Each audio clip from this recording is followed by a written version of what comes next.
Actually, it's a great, there you go. Actually, it's a great afternoon. Welcome and thanks for joining us today. My name is Joe Gemma, and it's my honor and privilege to serve as your MC for this program, Lecture Hall and Epilogue. A one-minute summary of the events which have led to this program may be of some interest to you. Last fall, while attending an event at the Center for Teaching Excellence, I spoke with Dr. Angela Dills and mentioned that each year, literally hundreds of years of teaching excellence leaves the campus in the form of cherished faculty retirees. This year, for instance, 12 faculty members with an amassed 526 years of collective teaching experience will be retiring. Imagine that. That's 1/2 of a millennium, plus 1/4 of a century, plus a little more than a baseball season. I think that my comments to Angela mattered because I got a call from Dr. Brian Bartolini shortly after I spoke with Angela. Brian asked me to come to his office to chat a little more about my thoughts.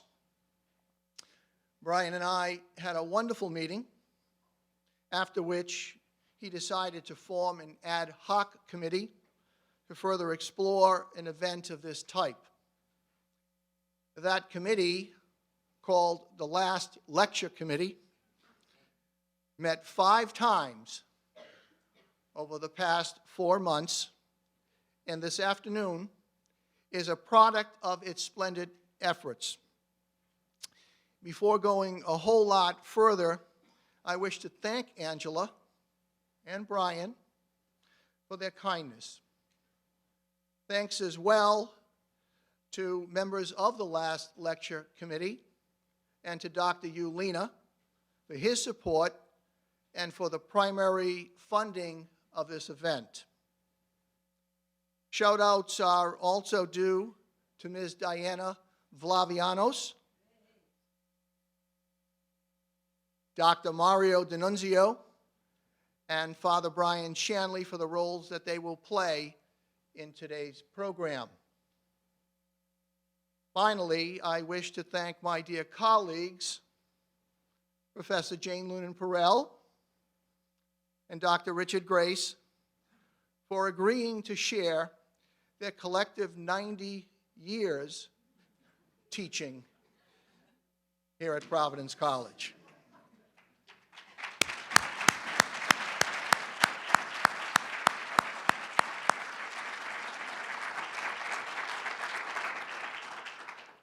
Journeys, to be sure.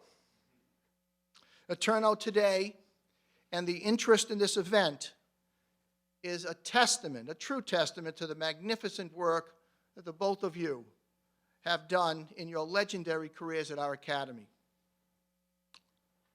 Today's agenda has been kept purposely simple. Ms. Diana Vlavianos, a brilliant creative writing major from the class of 2015, will formally introduce Professor Perel. Professor Perel will then address us. When Jane is done, Dr. Mario D'Annunzio, institutional treasure, Professor Emeritus of History, and dear, dear friend of Dr. Grace, will introduce Richard. After Richard has addressed us, I'll be back to facilitate a brief question and answer session. And then Father Shanley, president of Providence College, will close our time in this room with his remarks and a presentation. After all of that comes the fun. Because after all of that, I'll be very, very happy to lead all of you to the great room of this great building for a great reception. Diana, may I ask you to bring the gift of Professor Jane Lunin Perel to our eager attention.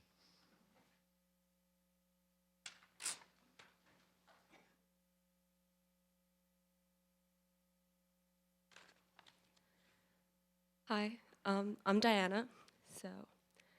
The first time I met Jane, I felt her soul sing to mine. I was never meant to be in her class, and I randomly switched into her creative writing poetry workshop just a day before the drop period of the fall semester of my sophomore year had come to a close. And boy, was I lucky. I would even venture to say that it was divine providence that led me to Jane. The second I sat down in the broken lefty chair in Harkins and saw Jane enter, carrying overflowing bags full of papers and books, happened to catch a glimpse of the groovy green streak in her hair and the shimmering blue polish on her nails, I knew we would click. Even in that awful lefty desk, I immediately found comfort in her presence.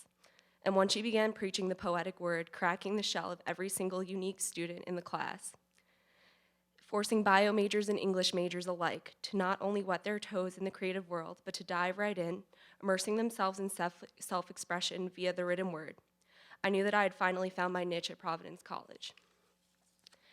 Being taught poetry by an extremely talented, lauded, published poet was a spectacular experience, for Jane's poetry is particularly powerful and has been celebrated for being so visceral, bold, profound, and real. I strongly urge you to read her collection of prose poems, Red Radio Heart, if you do not believe me. But that is not all Jane taught her students. She taught us about life and how to live it. With her vast collection of stories and her enormous assortment of experiences, Jane's reminiscence of fond, rich memories, particularly the shiny boots and the Bob Dylan memories, were valuable in that they reminded us each to take a breath, reprioritize in life, and continue living, capturing each second to cherish, solidify, vividly, and perhaps even word to recount for years to come. Jane taught us, each and every one of us, by her own beautiful and empowered example. Jane has become so much more than a professor to me in the short time I have known her. She has become an exalted figure of inspiration, my creative spirit guide, the woman who opened each and every door for me, even when I hesitated and went above and beyond for me. She became my advocate, a dear friend, a true role model in every meaning of the phrase, and such an incredibly talented, caring, and valuable professor, whom I am confident this institution will deeply miss, and I am sure my peers can attest to this. Jane is a beautiful woman both inside and out. You can see that in all of her pictures, and I will truly miss her. She's more than just a poet, and I'm gonna miss her so much. I love her.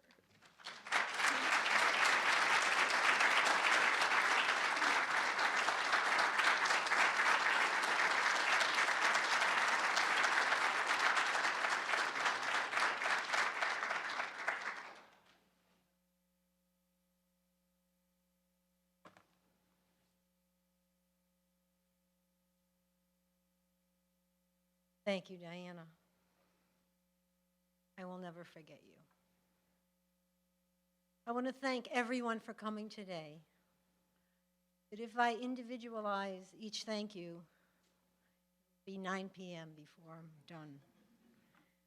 I especially, though, would like to single out the Provost, Senior Vice President for Academic Affairs, Dr. Helena, his Senior Administrative Assistant, Patricia Sickinger, Associate Vice President of Human Resources, Kathleen Elvino, Assistant Vice President, Director of Benefits, Elizabeth Walsh, Scott Lima of Human Resources, Dr. Bruce Graver, English Chair, and Janet Massow, Senior Administrative Assistant of English, Dr. Abigail Brooks, Director of Women's Studies, and Cindy Walker, Senior Assistant for Women's Studies. All of these people, and I want to include here Christopher Machado, and the members of the committee, Joe, Gemma, and Deirdre, all of you have done so much to prepare for allowing me to teach during my last semester. And to all my colleagues in English and in Women's Studies, I thank you for your support throughout my medical odyssey. And last but not least, I thank Eve Brofman, who helps me in all my writing projects. Difference and acceptance. During the bus ride from Amherst, Mass. to Providence, for my interview in the spring of 1971, I was suffering from a hangover. I also suffer from motion sickness. Disheveled and shocked, I asked myself, how will I ever get through this? When Dr. René Fortin picked me up at the train station, he began to settle me down with his wit and honesty. He introduced me to Dr. Rodney Della Santa and Dr. John Hennedy. And in the new Civ office in Aquinas Hall, while John Hennedy, by the way, was eating a ham sandwich on white bread, I had my interview. The level of intellectual exchange concerning poetry and its teaching compelled me absolutely. I met Dr. Brian Barber, and his comments on Faulkner and Amy Lowell also intrigued me. After a hectic visit when Dr. Fortin drove me to the train station, I asked him quite a direct question. How will I fit in? To which he replied, Jane, it's Providence. We laughed. I think of these words so often whenever I'm confronted with a goal that I can't achieve or one that I have achieved and I'm grateful for. I do believe I was meant to come to Providence College, where I've grown as a poet, as a feminist, and by the way, if you believe in equal pay for equal work, you are a feminist. So let's just put that right over there. And I've grown as a lifelong student of the Holocaust and as a spiritual seeker. My question to Dr. Fortin was about difference. I believed then, and I still believe now, that people were interested in me and disinterested in me because I am Jewish. I'm one of the first females to teach at PC. What kept me going in quasi-isolation was that I felt truly committed as a member, a team member of the English department. I believed then and still believe that the department is completely dedicated to helping students reach the highest level of insights into literature and the pursuit of creative writing. Although I was not socially at ease in the beginning, for heaven's sakes, I received a Christmas party invitation addressed to me and my wife.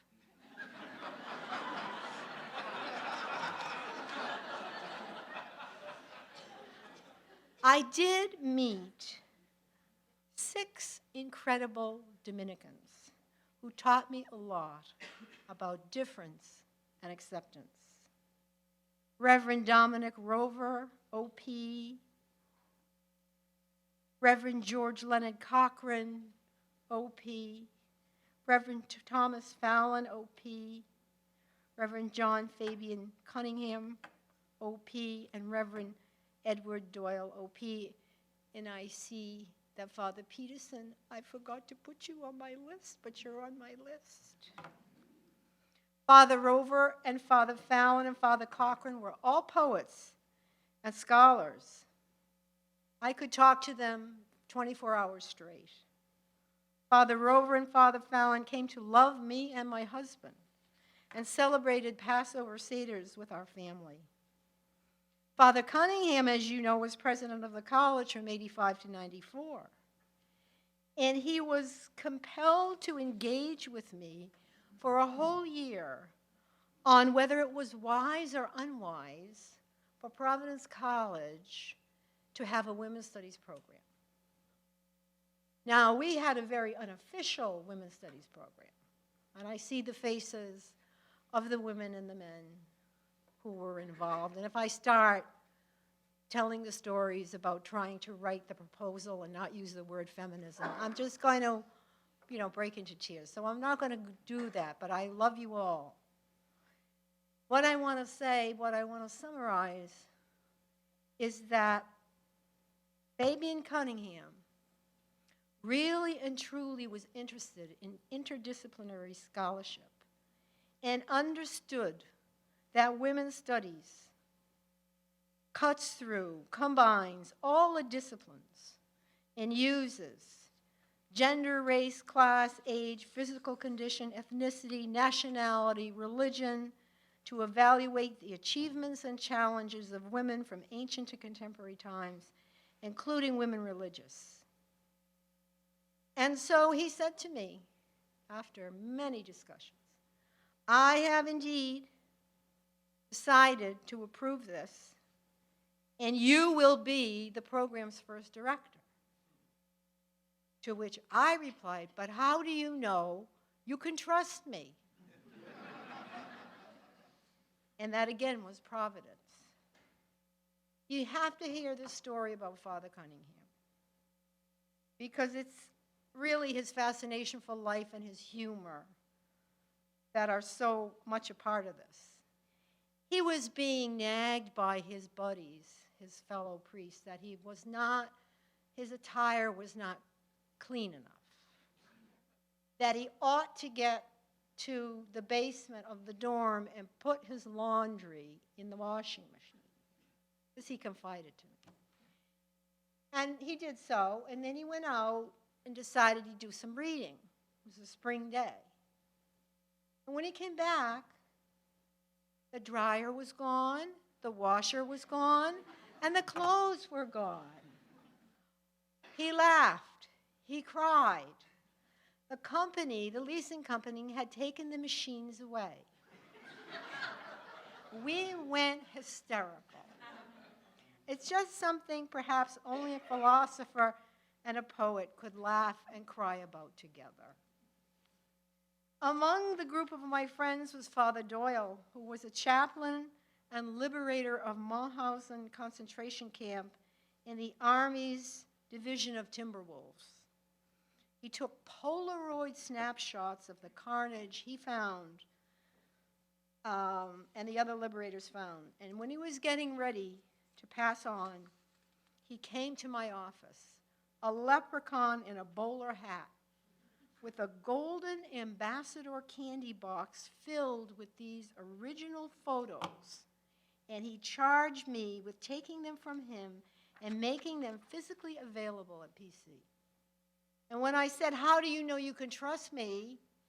Why don't you give them to the United States Holocaust Memorial Museum?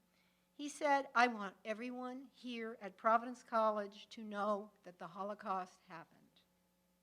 And although I have never been able to attain a public space for them, they remain in the archives for students to use in their research.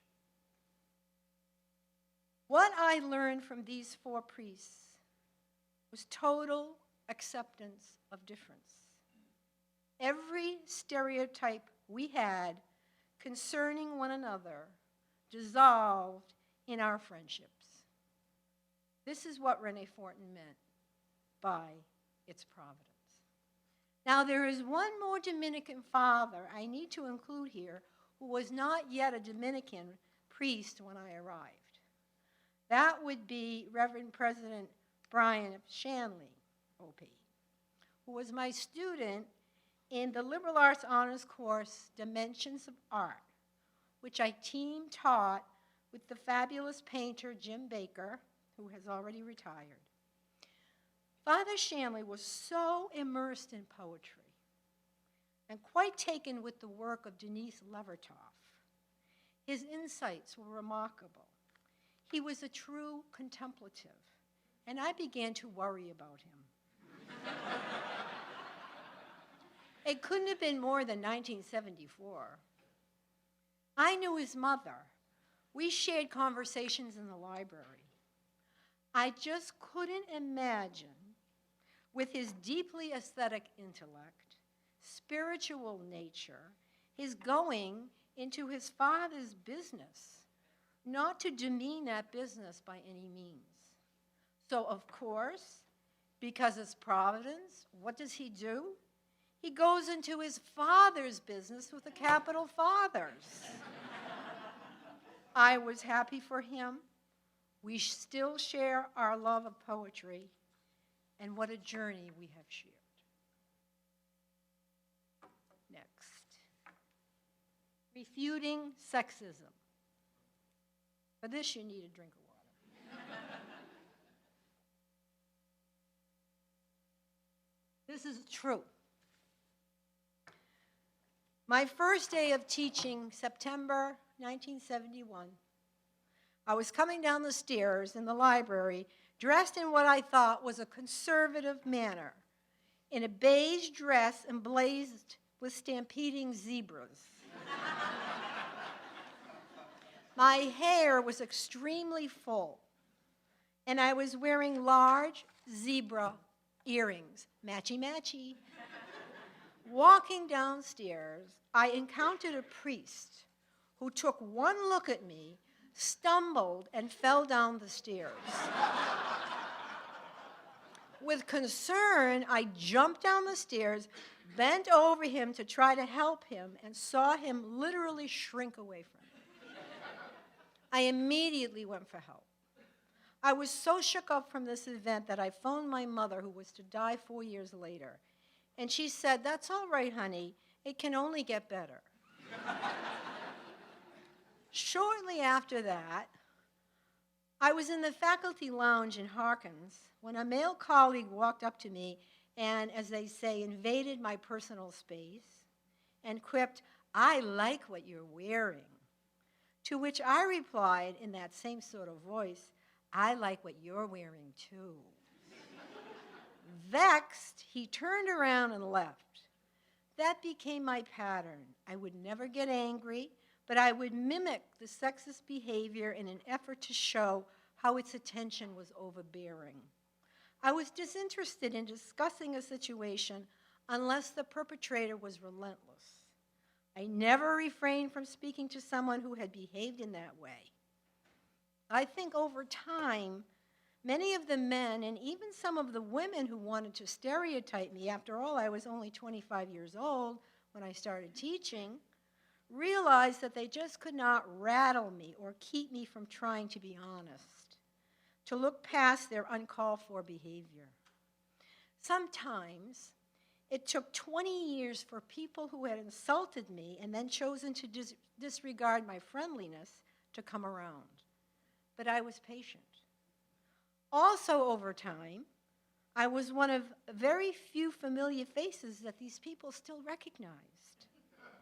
So to me, refuting sexism is done through the scholarship of women's studies by using gender as an analytical category to evaluate human behavior, offering programming to educate the college community, and also it comes from just being who you are, having a sense of humor, not becoming like your oppressor. And finally, when you can't break the pattern, letting people know calmly how and why they are offensive. In fact, I once wrote an actual letter to a colleague who every time I sat at a table in the cafeteria would make a comment about my body along the lines of, "Oh, you've put on weight. Oh, you've put on more weight." After he received my letter, requesting that he not make my body part of the luncheon conversation, he wrote back an extremely apologetic letter. He was completely unaware of the effect of his behavior. While not all sexism is unconscious, this particular instance it was, and we maintained friendship until his death.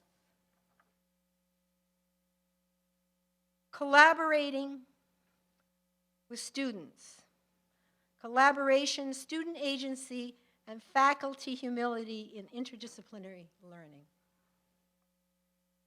and I'm going to try to compress this for you. In the 42 years that I've been here, the greatest joy I think that I've had is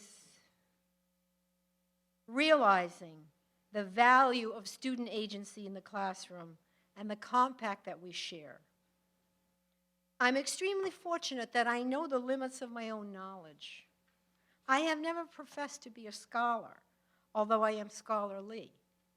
Primarily, I am a poet whose longing to understand what it means to be human, I believe, humbles me. I do not want my students to look at me as a parent, nor do I claim to be superior because my knowledge is often different than theirs.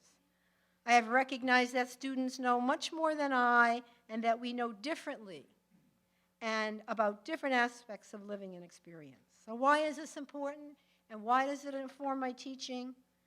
As a student, I was very awkward and overwhelmed by the genius of my teachers.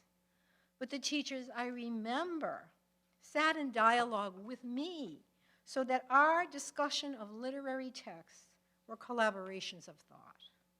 They did not ask a set of questions about a discourse they wanted to know in addition to their own questions, what questions and insights I had. They validated me.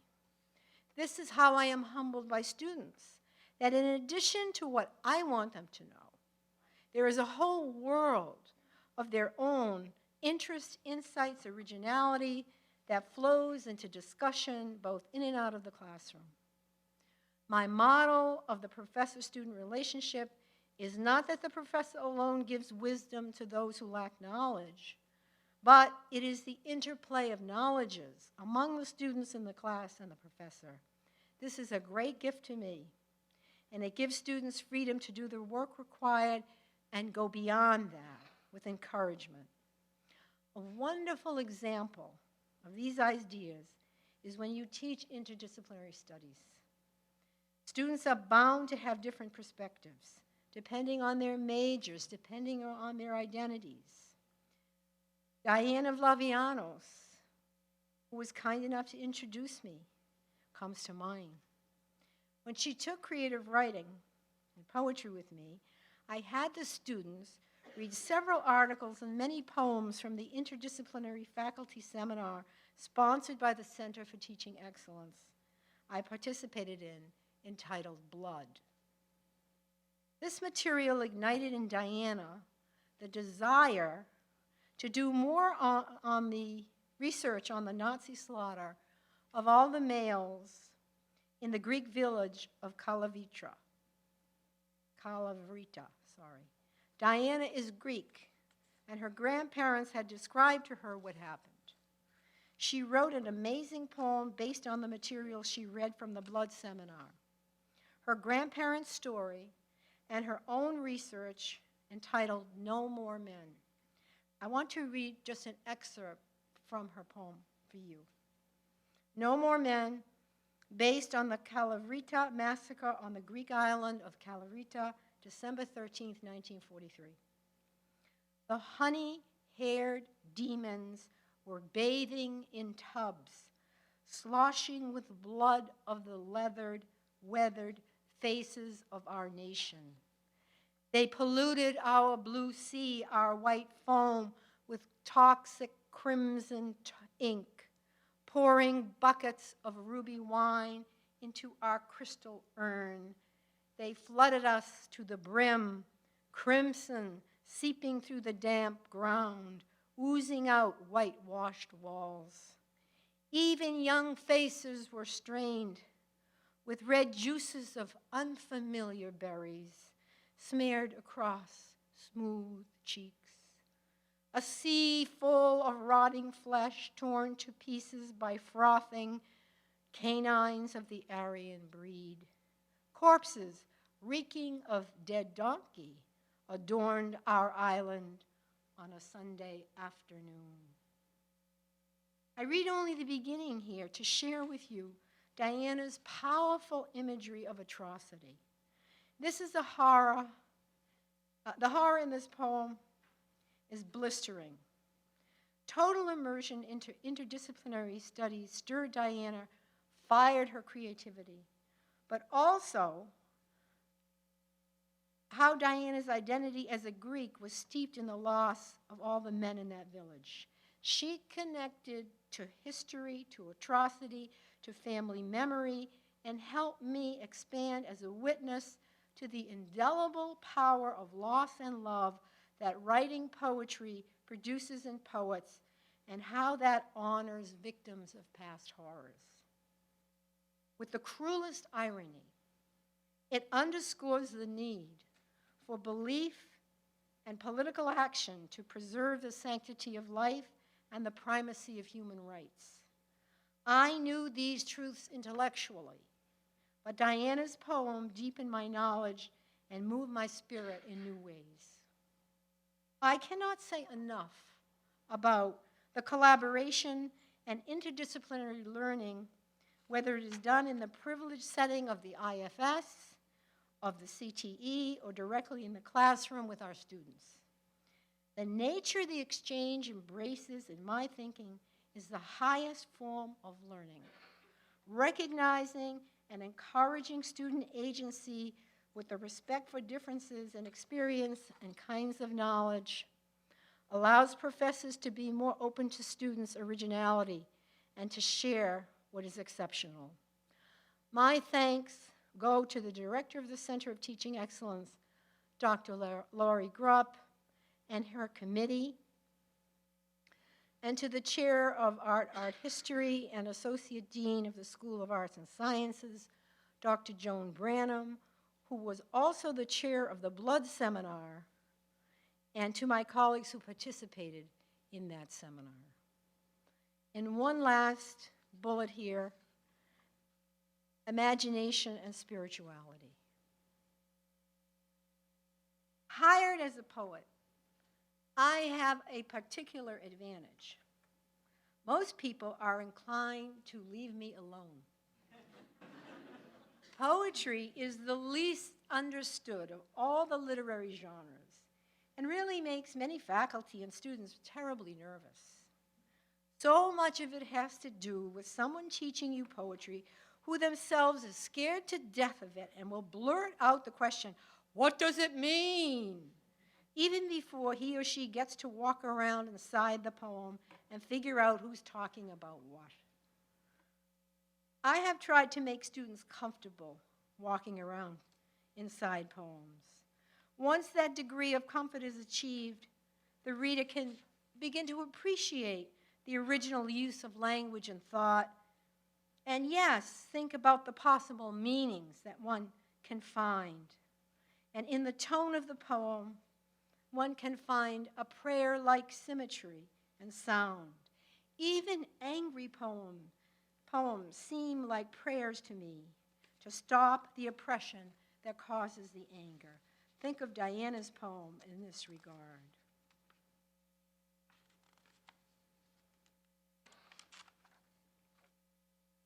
The human spirit cannot be fed on historical facts alone.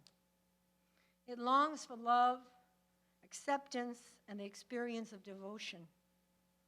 Without imagination, we learn that Moses had a lisp and was not an obvious leader. When we imagine his lisping and his conflict, that he was not good enough to bring the word of God down from Mount Sinai, then we are involved with our own limitations as human beings and sense how God lifted him up. You might not know this about me, but I am fascinated with Mary. Although I am Jewish, I am extremely interested in her life, or maybe it's because I am Jewish, I don't know. When I try to imagine the Annunciation, I am swept away by the vision of Gabriel's announcing Mary's destiny and the simplicity of her acceptance. Without imagination, that moment can never seem real. And though to me Jesus is a rabbi and not my personal savior, I am overwhelmed by the spiritual power of that moment. When I consider suffering, whether it be that of Moses, Mary, her sons, or any other human beings we hear daily about who are murdered because of their nationalities, religions, or sexual orientations, I am involving my imagination, and that which is prayerful in me pleads for the suffering to stop. In that pleading, my spirit is praying to the author of the universe that I may be given understanding of how to honor life in a brutal world. For me, art, history, religion, all are imbued with imagination and the human need for peace in a world in which love thy neighbor as thyself is the way to live. A poet lives in two worlds, the world of the body that summons the world of the spirit, and through imagination and seeking a spiritual path in which the highest form of wisdom is kindness, a poet like me can survive and even flourish here at Providence College. I'd like to end by thanking the college for allowing me the journey and honoring me with it that I have had, and for giving me the opportunity to re-examine my Jewish heritage in a Catholic context. The poem I'm going to read to you now is called A Jew in Cairo. And it's about a trip that my dear husband, without whom I would never be here at this moment, and I took in 2008. And I had just had a sarcoma the size of a baseball removed from right above my sternum. And I decided to take the trip anyway. And I did a lot of relaxing and listening to the music, the museums, singing. And in Red Radio Heart, Cornelia is the persona I've chosen to write in. And Morton's I call Ari. Cornelia and Ari are staying in a Cairo, Cornelia and Ari are staying in Cairo at a hotel on the Nile. 4 weeks ago, she had a sarcoma the size of a baseball removed from the center of her chest. But she insisted on traveling. How many more trips do she and Ari have? Her scar sings a spinning gypsy song to her of blades and violins. She has vowed to have only one adventure each day, to rest and accompany Ari to dinner. This late afternoon, she is reading Laila Ahmed on the patio when the museums begin their prayer. Their voices, hibiscus-soaked, spiral in the sunset. Wheels of rose gold explode into flames, singeing blue streaks of sky that pulse like tendons in the wings of the angel Gabriel. 4 white birds fly by, reminding Cornelia to return to her body. When she bows her head, the muezzin's voices ignite in her. She has a God rush, the God who forgives her for scratching in the ashes of her own annihilation. She forgives herself for having turned away. The prayer rises from the supplicant's intestines, then rolls over the sky, ballooning down into the Nile, into Nas's silt, into today's filth. Then it revives and sails back into the light. Anubis the jackal lifts it from the mud. 4 white birds fly by, reminding Cornelia to return to her body. Still, the voices of all the muezzins anoint her, a silkworm spinning strands of gold and folding her over and over. Cornelia, a breathing mummy restored from her own embalming. 4 white birds fly by, reminding Cornelia to revere her body. Her bones are now lutes. Her heart is newly wrapped. It is fixed and fired in the oven of the sun, replaced in her body by the black glove of the moon. To Carnelia, all of creation is now the one voice of the people, adoring the Creator, swaying above the sirens, tearing the air into twisted metal. A surgeon's hand reached inside Carnelia, blading out the cancer, saving her for this moment. 4 white birds fly by, reminding Carnelia to chant the blessing. Blessed art thou, O God, who gives us life, who sustains us, and who has brought us to this moment.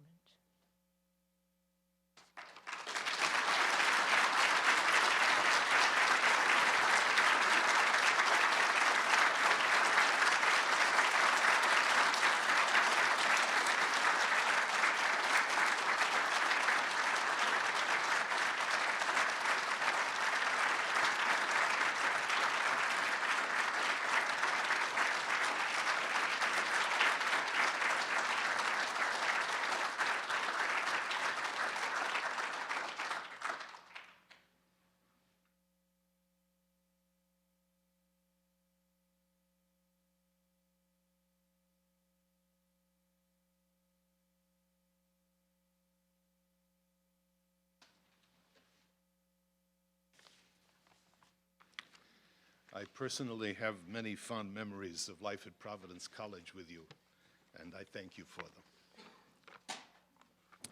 My name is Mario D'Annunzio, and I'm delighted to be here this afternoon to honor our guests, our honorees.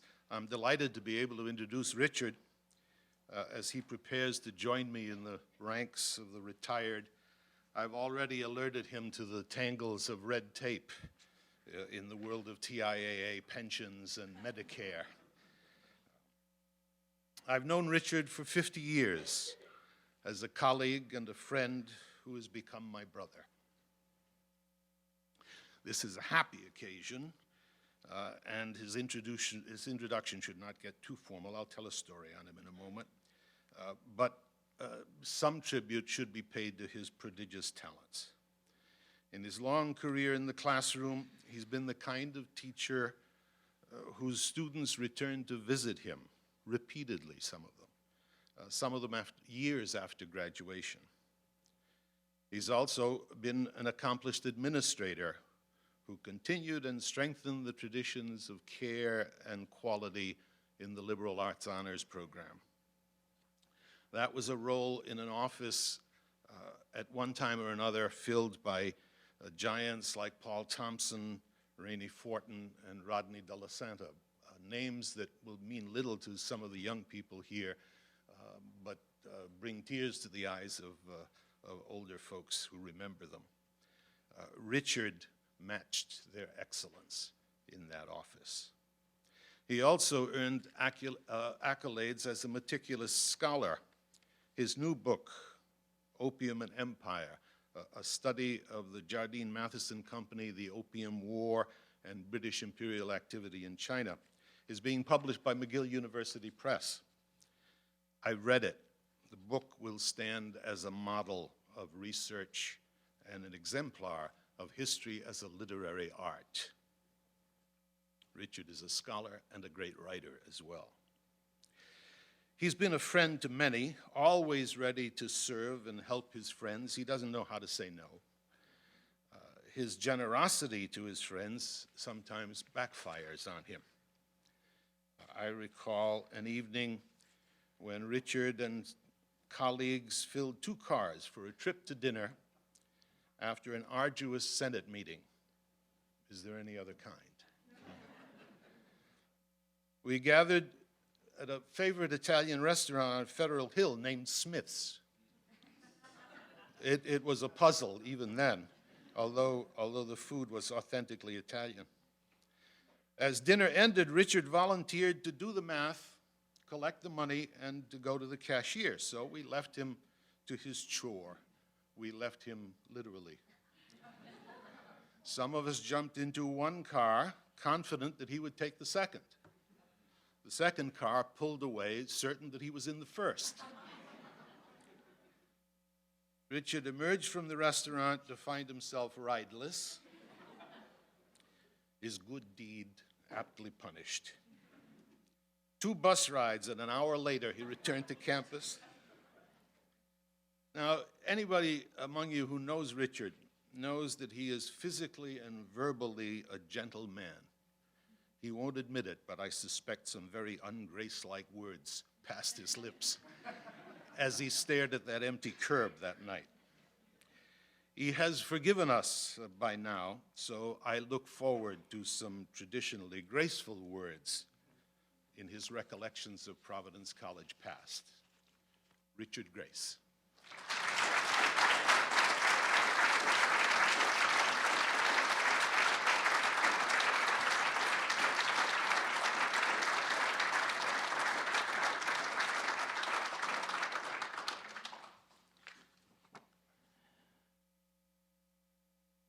I have always known Mario as a talented historian.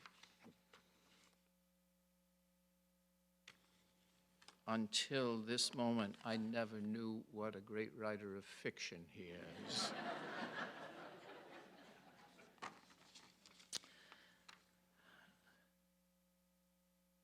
Jane, there's an old song by Harry Warren, 1940s vintage. Maybe you remember it from recordings by Nat King Cole and Andy Williams. The last line of the refrain is, "There'll never be another you."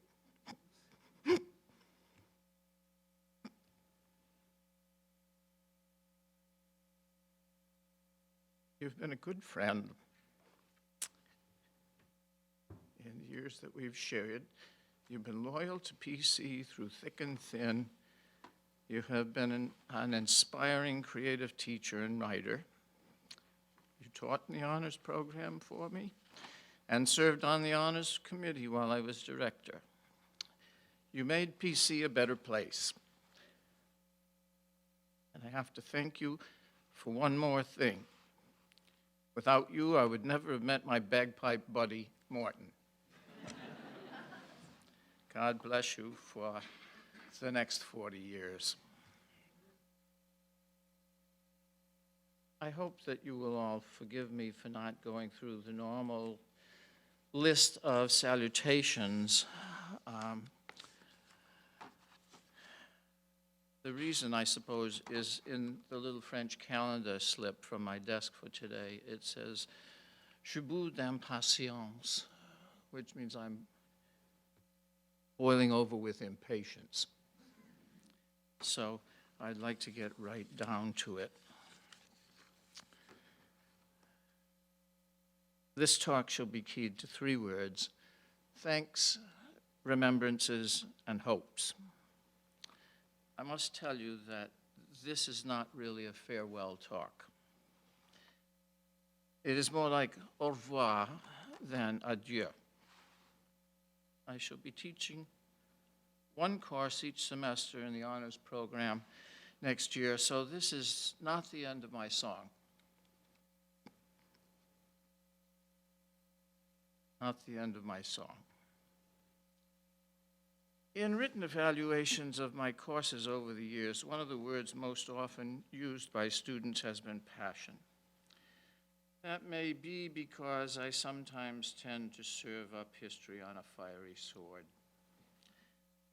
But I suspect it is also because when I get intensely wrapped up in what I am describing or narrating or commenting on, my voice may crack or quiver. More often that happens when the sentiment is tender. So that's fair warning to you, given the nature of this occasion. I have been considering how I might keep from becoming emotional. One option is to prepare for a speech as Andrew Johnson did. The only problem was that he was tipsy when he gave his inaugural address. When he gave his inaugural address as vice president in 1865, Abraham Lincoln was appalled. Another option would be that of Jardine Matheson. They're the opium dealers whom I've been writing about for years. But their solution would have me standing here with glazed eyes and nothing whatsoever to say. The third option comes from Kermit the Frog, who told one of his fellow Muppets that nervousness on stage could be overcome if he visualized the whole audience as sitting there in their underwear. I've settled on Kermit's solution. You look good.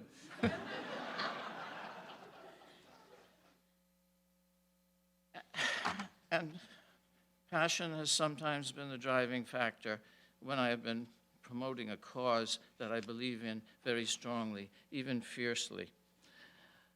I am glad for this occasion because I shall likely never have another chance to say to the college community what I am about to say.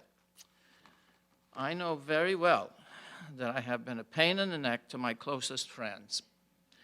They have been tolerant.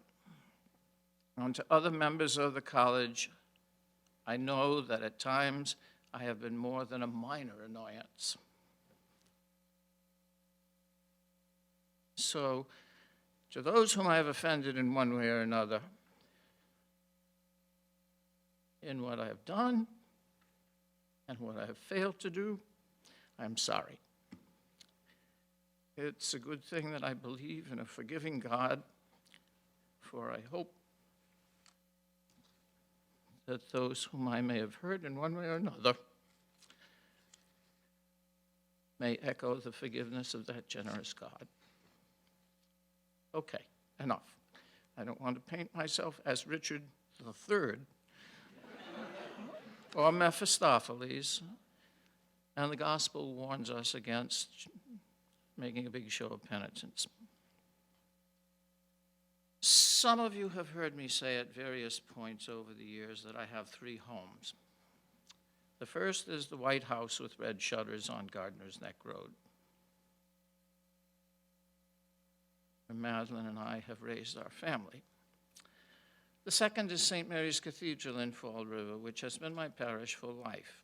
I have been a member of the choir there for 60 years, and I met Madeline in that choir. The third home has been Providence College. And this is where I begin to say thanks. This college has graced Grace's life. Many of the best people I have ever known have entered my life on this campus. I have to say thanks to those of you who have been so warm and kind to me. I can't name you because I would run the risk of leaving out someone who belongs on the list.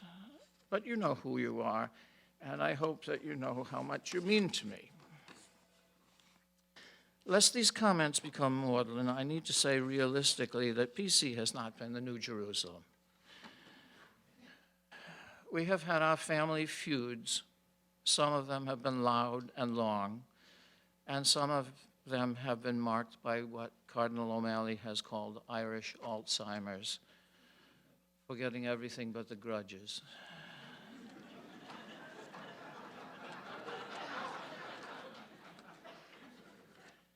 I shall be eternally grateful to PC for giving me the opportunity to do what I love, 5 decades, teaching history and crossing the bridges that link history to other fields, thanks to DWC. I realize that different members of the faculty may not think of teaching as their primary concern, but it has been the heart of my vocation here. Long ago, I determined that I would rather be an effective teacher than a well-known writer, and I have no regrets that I poured the bulk of my energy into preparing what I hope were good classes. I have to thank PC for its very substantial contributions to my pension fund. And for that security, I'm not kidding. There's a lot of money in there by now. Especially because when I began to receive TIA benefits, the contribution of the college was 14%. It got cut back to 10, something like 15 years ago. 14% over 49 years amounts to a good nest egg. I have to thank the college for the scholarships granted to Mary Ann, Benjamin, and Elizabeth, which cumulatively must have saved us at least $250,000. And I have to thank the college for the sabbaticals, which I have generally spent in Cambridge, England. Moreover, I need to thank all the good students I have had who have enriched my life beyond measure with their receptivity, their challenges, and their friendship. I know that it is perennially fashionable among college and university faculty to complain about their presidents, and for students of every generation to complain about college food, even though they never had the pleasure of sewer trout on Fridays or hockey pucks on Saturdays, such as I had. And for everyone, faculty, staff, and students, to complain about parking. In my half-century here, there was never a shortage of brickbats to throw at Haas, Peterson, Cunningham, Smith, and Shanley. I even threw some of them. But I must say that I'm enormously grateful to those Dominicans and the whole Dominican community here for the past half-century for all that they have meant to me and to the college and to me. I'm particularly grateful to the current president, my former student, and our current provost, Dr. Lena, for all the kindness that they have shown to me, and generosity and warmth and respect over the years. The litany of thanks cannot end without an acknowledgement of the staff of the college. Secretaries, librarians, technical staff, IT personnel, administrative officers, the whole gang who make this place work and make the lives of professors easier most of the time. Part 2, remembrances. I normally illustrate my lectures with slides. I can't do that today because the slides are all in my head. For things that, going back 30 or 40 years, I have to rely on my memory and paint word pictures for you. So let's assemble a collage, shall we? It will be only a few pictures, but they will be some of the many images that remain so vivid to me. This album, this little album, will contain 7 word pictures. Photo number 1. Many of my fondest memories come from the 17 years that I spent as director of the honors program. It was much smaller in those years, maybe 18 or 20 students in each class here. That meant that we could know one another quite well. And beyond the intimacy of the classes, there were the expeditions to Trinity Square, or the Boston Symphony, or the RISD Museum, observances of special occasions, such as Robert Burns' Night, graced with Mackay's haggis, or Christmas celebrations with a mass and a party. Our accommodations were modest. In the bottom of Stephen Hall, where the copy center is now. But we had some grand times there. I recall one Christmas when we decided that the theme of the dinner would be medieval. Terry Curran presided over the preparation of exotic recipes. It was best not to ask what was in them. We had a troupe from the Providence Recorder Society come to provide music that would encourage medieval digestion. And the coup de résistance for the evening was a production of the play of Noah from one of the medieval mystery cycles. We made use of a little bandbox theater called the Friar's Cell in the space now allotted to the copy center. And we had a cardboard ark with the ship's name, Cuddy's Ark, inscribed on the prow. We had original incidental music composed by Richard Brundage, which seemed to interpolate Blow the Man Down regularly and artfully, with an ensemble that included the Russo twins. Where are you?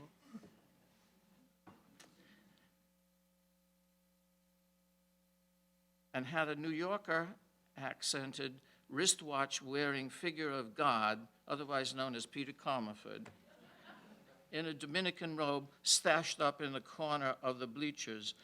And the person holding this extraordinary work of art together, the director, was a senior named Shanley.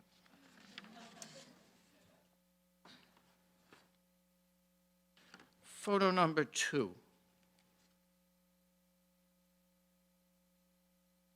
I just lost it.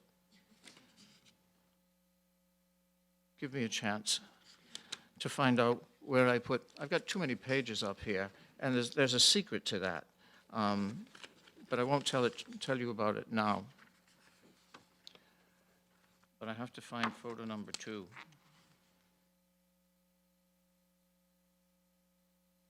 That's not it. Here it is. Photo number 2. Same scene, different mood. The morning of December 13th, 1977. Dozen very solemn faculty gathered in the honors room because it was the closest retreat from the fire apparatus and the hoses outside of Aquinas Hall. Through the mid-morning hours, faculty drifted in because they could not think of someplace else to go. And we had a dreadful seminar with just one question: why? I remember it like a tableau of faculty who had to deal with the immediacy of the question of suffering. We were used to talking about that question around the Wilson table, but it normally was in a work of literature. Now it was just outside the door, and we weren't very good at addressing it. And we kept asking God to give us an answer, and he was silent that morning.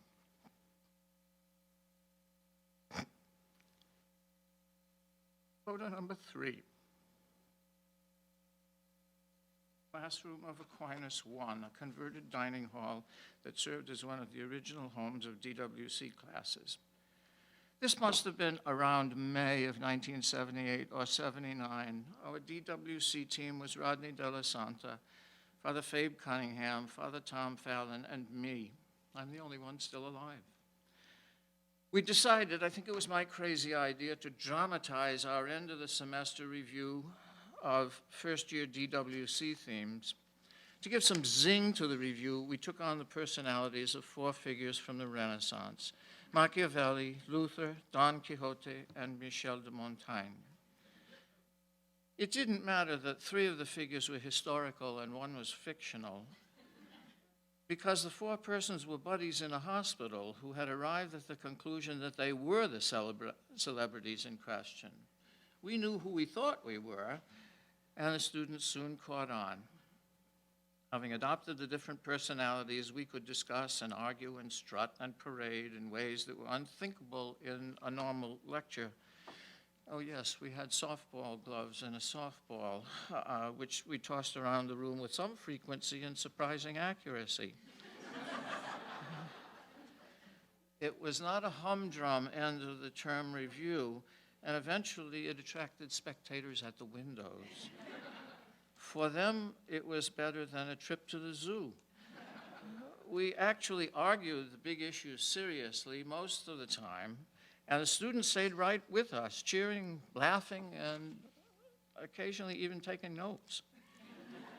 We never did that again, but for one class of DW students, well, actually 2 performances in back-to-back hours, it was a review they weren't likely to forget. Photo number 4. The anti-war movement of the late 60s and early 70s is one of the most memorable times for me because of the close association of students and faculty in a cause that was very passionate cause for us. I recall vividly occasions like the march to a rally at the State House that was on the night of the moratorium day, when the PC students and faculty teamed up with a similar group from Rick. The groups consolidated at the corner of Smith and River, and we marched in orderly files, linked arm in arm down Smith Street, chanting, "All we are saying is give peace a chance." There must have been at least 500 of us, maybe more. Even the bars on Smith Street emptied out and their patrons stood on the sidewalk in amazement. The particular photo I have in mind involves the night of May 5th, 1970. 4 students were killed at Kent State by Ohio National Guard troops during an anti-war rally on May 4. A student called me to let me know that the anti-war student organizers here at PC were planning to call a strike. 2 nights later, there was an emergency meeting of the Faculty Senate in Aquinas Lounge. Outside the windows, there were students lining the building, several deep, to see how the faculty was responding. The Senate was sympathetic to the students and passed about 20 pieces of legislation, essentially closing down the academic life of the college for the remaining days of the term. I remember the tensions in that room with President Haas sitting near the podium and signing bills as they were passed to him by President of the Senate, D'Annunzio. And I shall always remember the faces of the students pressed up against those floor-to-ceiling windows, waiting to see whether the faculty was with them or not. We were. Photo number 5. Actually, the 1990s seemed to me a blur, as I was engaged in running the history department as chair for 6 years, and I was determined that I should spend a lot of time with my children as they grew into teenagers. We spent a sabbatical in Cambridge during 1993, and it was a magical time for us. Photo number 5 is not a picture of PC, but a picture of 2 guys from PC, Brian, Barbara, and me, spending our sabbaticals as visiting fellows at St. Edmund's College. In the Easter term at St. Edmund's, there is a very fancy dinner named in honor of the 15th Duke of Norfolk, who was one of the founders of the college. Indeed, he put up the money. Not all members of college get invited, as much of the dining room is reserved for guests. When the invitations are sent out, the order of the day is, quote, scarlet plus decorations, close quote. That means tuxedo, academic gown, the scarlet hood of Cambridge dons, and decorations of any and all descriptions. Knighthoods, church awards, battle ribbons from encounters such as El Alamein or the Burma campaign. Dinner begins with sherry in the common room, and the first seating is by specified places. The wines are the best of the year at college, and there is plenty poured. The courses begin with starters, as they say in England, then a fish course, and next a meat course, followed by a recess to the common room for coffee while the tables are reset for dessert. Upon re-entering the dining hall, one finds that he or she is seated in a different location with different companions for the desserts and cheeses. And when the master rises to signal an end to the formal dinner, everyone proceeds back to the common room for chocolates with the college seal and port. Plenty of that, too. It's harder to get the chocolates than the port. Brian and I were fortunate to be invited to join the knights, bishops, senior fellows, big donors, and guests from other colleges. Things finished off between 11 and midnight. I did not have my car, as my next-door neighbor in Cherry Hinton insisted on driving us to St. Edmund's because she knew that there would be a lot of wine consumed that night. Indeed, as we prepared to leave the main door, one of the major donors could be seen sleeping on a sofa in the common room. And one of the highly respected fellows of the college was being poured into the passenger seat of her car by her protective husband. Brian and I began walking home. This is what I remember most. These 2 guys from PC walking down Castle Hill at midnight with our gowns thrown over the shoulders of our tuxedos. It wasn't yet the season for any of the May balls, so we were the only 2 fellows in tuxedos on the empty street. Discounting a few years of age and allowing for a change of university town, we might have been Sebastian Flight and Charles Ryder stepped out of the pages of Brideshead Revisited. past Magdalen College, across the bridge over the Cam, past the Tower of St. John's and down Sydney Street until we parted company at Christ College, we made our own little triumphal parade from the enchanted world of the Norfolk celebration back into the realm of ordinary life. For most of the night, we had been esteemed fellows from America.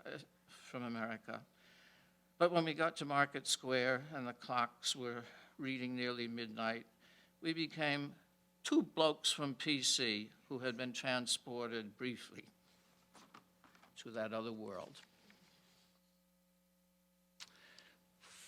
Photo number 6. The last two pictures of our collage are set back on familiar turf. Excuse me for one moment here. I'm working from two sets of papers, as you can see. And there's a trick here which I'll confess some other time. The last two pictures of our collage are set back on familiar turf. Number 6 is set on the lawn in front of the Ruane Center on that beautiful October afternoon when this new building was to be dedicated. In terms of elevated academic occasions, I think that this was about as close as PC gets to the Norfolk celebration.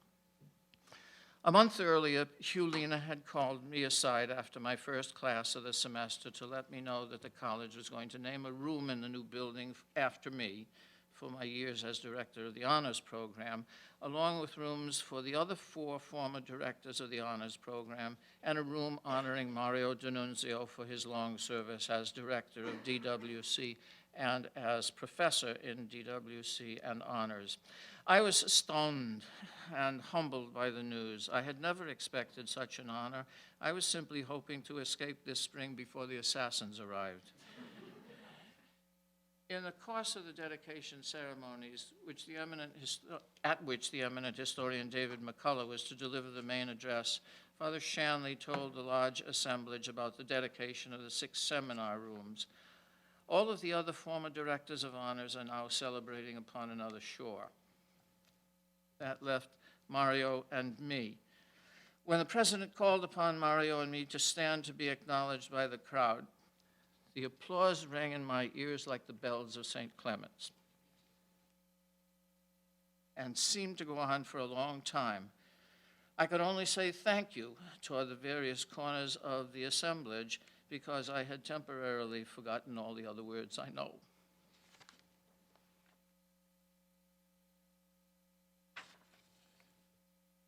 Photo number 7. A month later, I couldn't afford to be speechless because I had a different job to do.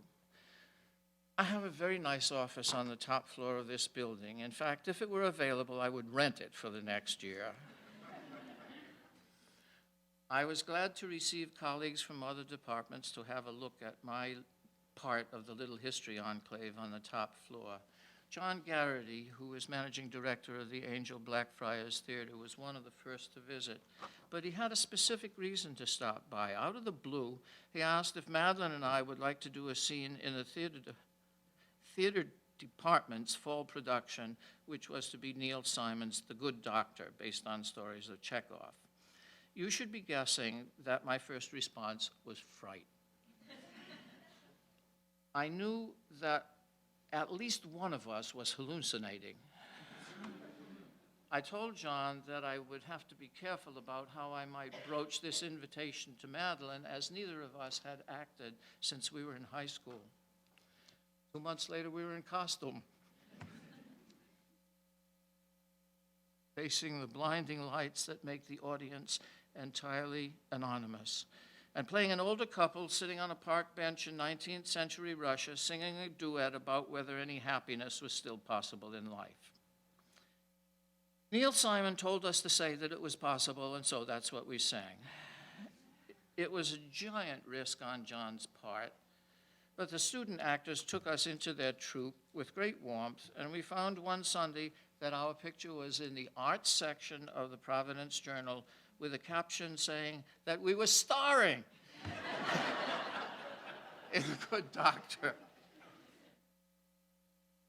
We must have rehearsed our parts in the theater about 25 times.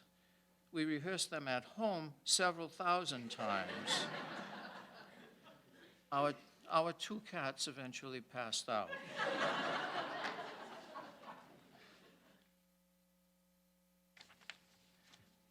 Our entire theatrical careers amounted to 6 minutes times 6 performances. But we learned indeed that there is still time for happiness. The last word of this talk is hope. Are you wearing out? I'll be brief. I want to mention 3 hopes, 2 for PC and 1 for me. First, I hope that PC will always be a Catholic college, in reality rather than simply in name. For that to happen, we all have to honor the commitment that each of us has made to the mission of the college. Catholics can't take it for granted. People of other faith traditions, or even no faith tradition, have to respect it and promote it. And the Dominicans have to sustain their original commitment to the college. All of that is easier said than done, but that is one of my hopes. Second, I hope that PC will remain a liberal arts college. If you haven't noticed, the liberal arts college is an endangered species these days, as many different areas of academic specialization and professional development are pulling against that traditional model all across the land. I hope that PC will have the courage as an institution to resist that trend. Third, I hope that I will still be around to celebrate the 100th anniversary of the college. When I started here as a student, Lincoln was president then, I would never have thought the odds were strong that I would be around to see the fireworks in 2017. Now the anniversary is close, and I'm very hopeful of attending. Can you take one more short story? I have to find the other part of it here. I do seem inept, don't I? Many years ago, it was probably 1986, certainly before Madeline became the director of music at St. Mary's Cathedral. There was a major liturgy at the church. I cannot recall what the occasion was. Lizzie had not yet graced the family with her arrival, but Ben and Marianne were with us, way back in the right corner of the church. Ben was next to me, Marianne next to Madeline. He was about 2.5 years old, and she was about 5. The opening hymn was All Creatures of Our God and King. Many of you must know it. All creatures of our God and King. Each verse ends with a series of hallelujahs. Hallelujah, hallelujah, hallelujah. When the hymn was over, the church was very silent for a few seconds as the last hallelujah receded. And the silence made it possible for the people standing around us to hear the little voice next to me singing, E-I-E-I-O.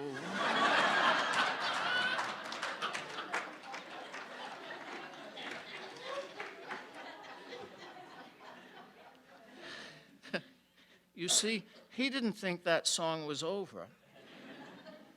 And that brings me back to where I started this talk. Do you remember that old Sammy Fain, Irving Cahal song? I'll be seeing you in all the old familiar places. That song is not over. And God willing, neither is mine.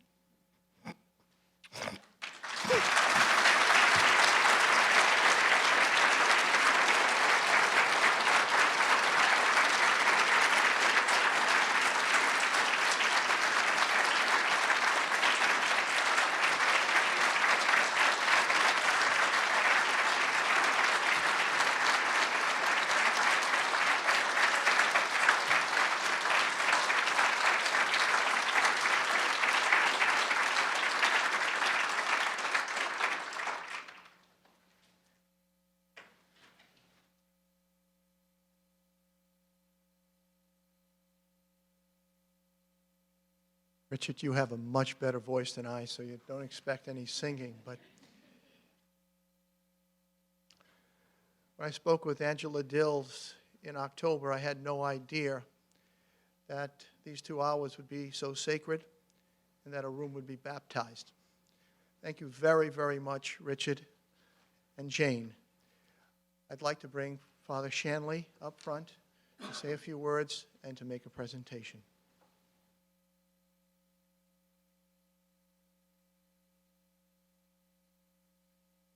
I usually go first to try to avoid having to follow people who are tremendous speakers. So I think you've just lost your job, Joe, putting me on the spot here at the end after these 2 beautiful and warm and truly lovely orations. I was once at an event where a senior educator, a seasoned educator, was addressing a group of young educators, teachers-to-be. And the speaker began by saying, I want you to all close your eyes. And I immediately like, oh God, I hate that kind of thing. So close your eyes. I'm not going to make you do this. And so I'm sitting there, close my eyes, and he says, okay, I want you to think about your life. And I want you to think of the most influential people in your life. And they can't be your family, and they can't be your friends. Go ahead. So I closed my eyes, and I started thinking, and I had a litany. It wasn't hard for me to figure out who were those people that were the most influential and that I'm the most grateful to. And after about a minute and a half or so, he said, okay, stop. And he said, how many of you thought of a teacher? 99% of the room raised their hand. And I was one of them. And in fact, I thought only of teachers. My mind went through the teachers that had helped me become who I was. And there were a number of them who've had real powerful influences on me. Some of them sit before me. And I realized at that moment, I've never forgot that. I forget the rest of the talk. I don't know what he talked about. Nothing made a difference to me. I just sat there for the rest of that talk, basically giving thanks to God and kind of running through that litany in my head of all the teachers that had helped me be the man that I became. And I realized what a blessing in my life teachers have been. And I realized, and I'd known this before, the reason I became a teacher was because of the teachers that I had. I think those of you who share that vocation with me in the room, all of you probably were motivated in some way or another by wanting to do for others what others had done for you. And we celebrate the lives of 2 people today who did that for others, and I happen to be one of them. Now, to set the record straight, it was 76 when I came here, Jane. I wasn't here exactly when you came here. Connie and Marianne will share that. But this is exactly how I remember you. And same with you, Richard. This is around that era. I asked Richard what year, and he says 75-ish. I want to say it's 76. So in my mind's eye, the 2 of you will always look exactly like that, and still do. So I came here, Jane alluded to my father's business was advertising and PR. I never really thought I'd go into that business, but now I'm actually in it. And that's a whole nother thing. I wanted to be a lawyer. And I came to PC with that. I was going to go to PC for 4 years, then I was going to go to law school. And I remember my first encounter with the Dominican here, Father Coskren, was in the honors program orientation when he asked me what I was majoring in. At the time, it was political science. And he said, why? And I said, because I want to be a lawyer, and that's what you major in. He goes, no. You can major in anything and go to law school. And he said, well, what do you really love? I said, I love history. He said, well, then major in history. And I did. And I happened to have Dr. Grace for my Western Civ professor. I had Dr. Sickinger my whole freshman year as a history professor. I had Dr. D'Annunzio as a professor. I had great history professors here. I could tell a lot of stories about some of them, and maybe when we go in that room, we can share some of those stories. But after a little while in the first semester, I realized that I wanted to be a history professor, that being a professor was the best life that you could lead. And it's like, the heck with law, I'm going to be a history professor. Priest thing came later, and that's a talk for another time. But it really was as a result of the great history professors that I had, and especially Western Civ. I loved Western Civ. It blew my mind. And I realized that it was a life-transforming experience, and it's still a part of my life. Then second semester, I had dimensions of art with Jane. And Richard used the perfect word about Jane.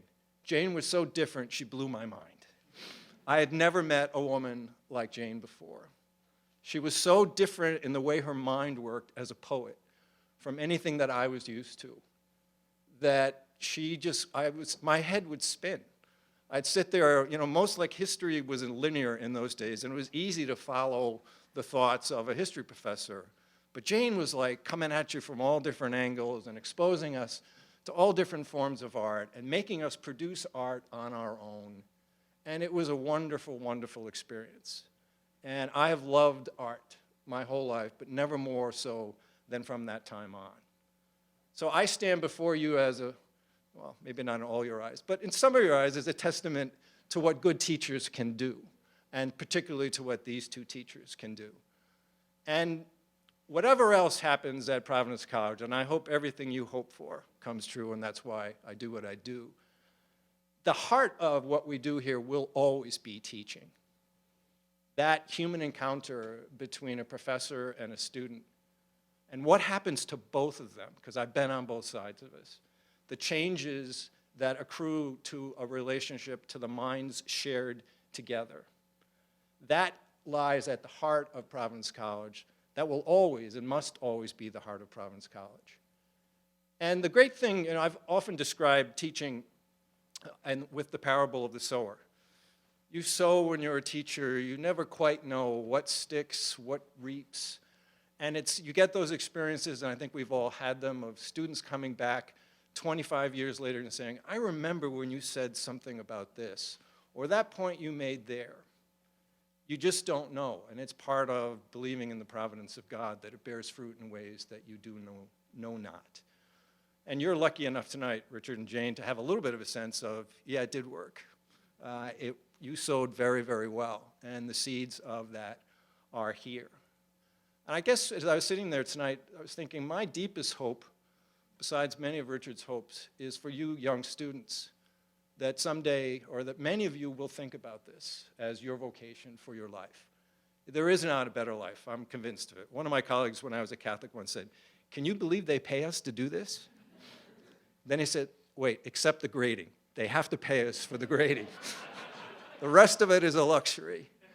So I hope that many of you, inspired by the examples that you've heard of today, will come away with the idea that maybe God wants you to be a teacher as well. It is a rich and wonderful life, not just of the mind, but what we've celebrated today, of community, of shared relationships and shared friendships on this campus.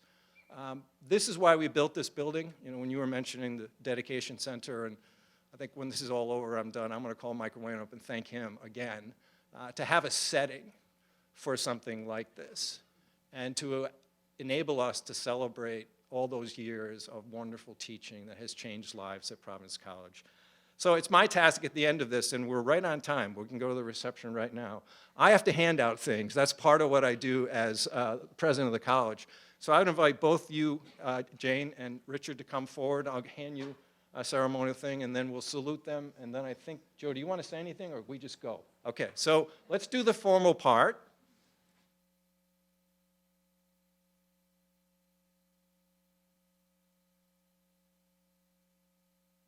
Now, I've aged a lot too, so I can't even read the inscription without putting my glasses on. So I'll start with Richard.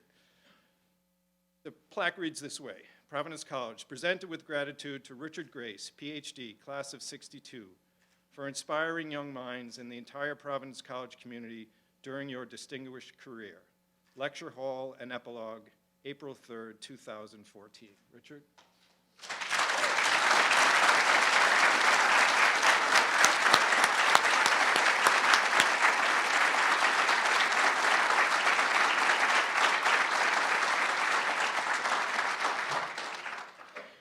Presented with gratitude, Professor Jane Lunin Perel, for inspiring young minds in the entire Providence College community during your distinguished career.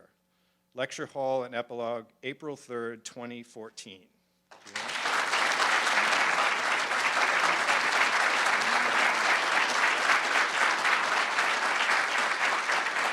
let's stand and then just walk out of here to the next room.